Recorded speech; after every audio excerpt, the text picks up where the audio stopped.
ગુચી morning. છેલ્લા 4 મહિનાથી હું રોજ રાત્રે દૂધ ભાખરી જમું છું. 4 મહિના થઈ ગયા. હું ડિનરમાં કાં તો ખીર ખાઉં કે પછી દૂધ ભાખરી. એટલે મારી કઝિન મને કે કંટાળો ના આવે આ રોજ રોજ એકનું એક જમવાનો? મેં કહ્યું મને તો મજા આવે છે.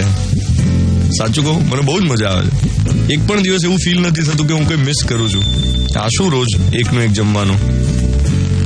આપણને બધાને ભૂખ અને ભય આ બંને આવેગ કુદરતી ગિફ્ટમાં મળેલા છે. બેઝિક ઇન્સ્ટિંક્ટ છે, હંગર એન્ડ ફિયર. હવે એની પસંદગીનું સ્વાતંત્ર્ય પણ આપણને મળેલું જ છે.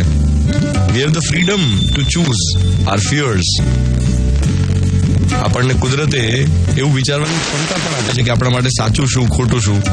એટલે નજરની સામે થાળી પડી હોય અને કકડીને ભૂખ લાગી હોય તો શાંતિથી ધીમે ધીમે બધું જમી શકાય કે પછી અકરાતિયાની જેમ ફટાફટ બધું ઝાપટી જવાય.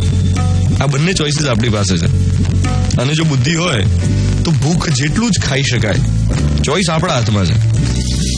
કેટલાય લોકો એવા છે જે જમવાની ઉપર પણ તરત બીજી 5 વસ્તુ ખાઈ શકે, અને કેટલાય લોકો એવા છે જે આરામથી સરસ 2, 3, 5 દિવસ ઉપવાસ પણ કરી શકે. મને તો ખૂબ આશ્ચર્ય થાય જે લોકો લાંબા ઉપવાસ કરતા હોય ને. મારાથી તો ના થાય.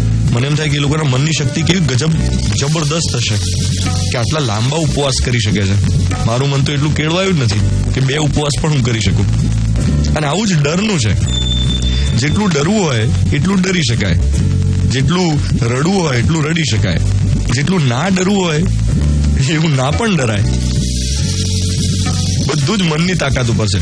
સ્લીપ મેરેથોન પણ થાય અને જાગરણ પણ થાય. આ બધું આપણા મનમાં છે. રામ પણ બનાય અને રાવણ પણ, કૃષ્ણ પણ બનાય અને કંસ પણ, બુદ્ધ પણ બનાય અને અંગુલીમાલ પણ.